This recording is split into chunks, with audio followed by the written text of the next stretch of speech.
বাংলাদেশ জাতীয়তাবাদী দল বিএনপি, আমি বলেছি যে আমি 297টা আসনের কথা তথ্য দিচ্ছি। সেখানে 209টা আপনার আসন তারা পেয়েছে প্রাথমিকভাবে আমাদের কাছে যে তথ্য আছে সেই অনুযায়ী।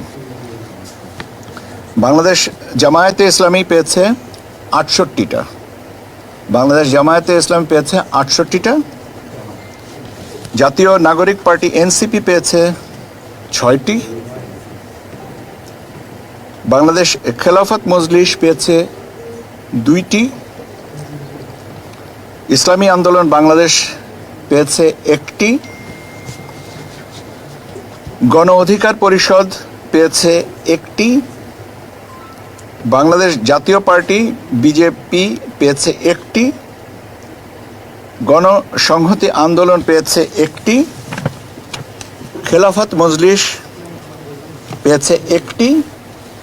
আর 7টা স্বতন্ত্র প্রার্থী আসন পেয়েছেন, বা 7টা আসনে স্বতন্ত্র প্রার্থী আমাদের কাছে ভোটের হিসাবে এগিয়ে আছেন অন্যদের থেকে।